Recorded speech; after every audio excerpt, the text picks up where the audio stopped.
लाखो भाविकांचे श्रद्धास्थान असलेल्या उत्तर महाराष्ट्रातील आद्य स्वयंभू शक्तिपीठ म्हणून ओळखल्या जाणाऱ्या 108 पीठांपैकी एक श्री सप्तशृंगी निवासिनी देवीची चैत्र पौर्णिमेला मोठी यात्रा भरते। यात्रेदरम्यान खानदेश प्रांतातून आईसाहेबांच्या माहेरच्या भागातून आलेले भाविक, महिला, पुरुष महाराष्ट्रातील विविध जिल्ह्यातून, गावागावातून, शहरातून देवीच्या दर्शनासाठी मिळेल त्या साधनाने किंवा पायी दिंडीने प्रवास करत देवीच्या चरणी लीन होण्यासाठी दाखल होत असतात।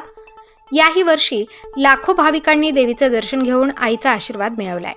अनेक भाविक भक्तांच्या उपस्थितीत दरवर्षीप्रमाणे याही वर्षी सप्तशृंगी निवासिनी देवी ट्रस्टच्या वतीने संस्थांच्या कार्यालयातून कीर्तिध्वजाची विधिवत पारंपरिक पद्धतीने उपस्थित मान्यवरांच्या हस्ते व विश्वस्त मंडळींच्या हस्ते पूजा अर्चना करून कीर्तिध्वजाचे मानकरी दरगाव येथील गवळी कुटुंबीय यांच्या हस्ते पूजा होऊन देवीच्या मुख्य कार्यालयातून विधिवत मिरवणूक ढोल ताशांच्या गजरात पहिल्या पायरीपर्यंत मिरवणूक काढण्यात आली।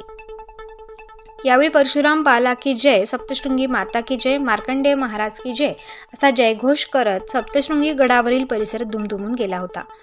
क्षेत्र सप्तशृंगी गडाला 472 पायरी असून शिखरावर मध्यरात्री भगव्या रंगाचा कीर्तिध्वज गवळी यांनी फडकवला।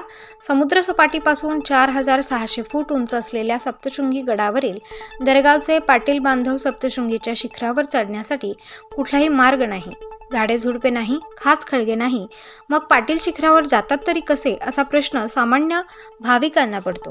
हा चमत्कारिक अनुभव अनुभवण्यासाठी हजारो भाविक सप्तशृंगी गडावर उपस्थित असतात।